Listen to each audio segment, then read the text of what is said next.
ইংল্যান্ডের চিকিৎসক ও অক্সফোর্ড বিশ্ববিদ্যালয়ের স্নাতকোত্তর শিক্ষার্থী ডাক্তার তাসনিম জারা। ইতিমধ্যে তিনি সোশ্যাল মিডিয়াতে করোনাকালীন সময়ে নানা রকম পরামর্শ দিয়ে জনপ্রিয়তা অর্জন করেছেন। তাসনিম জারা অক্সফোর্ড অ্যাস্ট্রাজেনিকা ভ্যাকসিন প্রস্তুতকারী টিমের সিনিয়র বিশেষজ্ঞ ডক্টর আহমেদ সালমানের একটি সাক্ষাৎকার নিয়েছেন। 30 মিনিটের এই সাক্ষাৎকারে তিনি অক্সফোর্ড ভ্যাকসিনের সাইড ইফেক্ট, বাংলাদেশে এর কার্যকারিতা ও নতুন ভাইরাসে কতটুকু সফলতা পাবে সে বিষয়ে তিনি জানতে চেয়েছেন। এর কিছু অংশ এখানে তুলে ধরা হলো। How worried should they be? What are the potential long-term side effects that we are anticipating from the vaccine? So the safety is a key thing. When you try to license a vaccine, it's a key thing.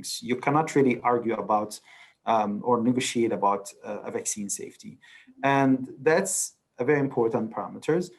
And especially that you give the vaccine to people that already like not sick or healthy people, and there's a huge chance they will not be infected in the future. But there's nothing risk-free. And at the end of the day, you do risk assessment. Any medication or any drug that might have side effects on a special group of people, example, for the vaccine in general, we know people who have allergies or problem in the immune system. These people need to be considered to be checked carefully before giving them the vaccines. Pregnant females and, of course, breastfeeding females, all this also need to be considered, not to be in any trials part. Maybe that will come as a future after a long-term check of the vaccine safety. But based on the results and giving this urgent approval, of course, you do the risk assessment. So would the Oxford vaccine be effective for people living in Bangladesh, people from India, or Southeast Asia in general? That's a very important thing, and that's why like you do phase 3 clinical trials. You try to include people from different genetic backgrounds, from different races, and so on, to see we have different, of course, genetic structures, we have different immune systems, and we respond in a different way at a certain extent.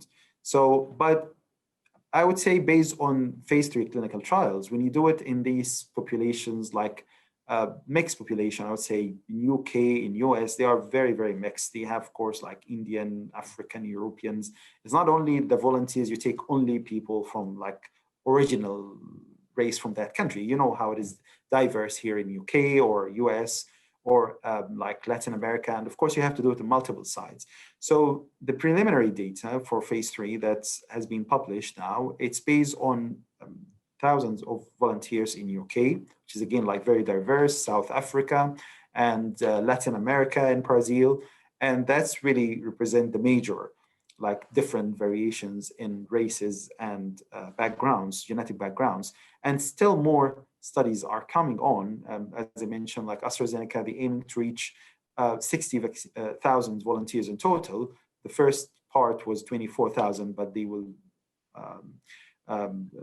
include maybe like people from US, people from Japan, from India, from Kenya, to also show more about how the diversity can affect that immune response. But I would say based on the current data and doing these clinical trials in a really diverse populations, you can confidently say it's worked for different races. But of course, that's like will not harm to do further studies and to show that.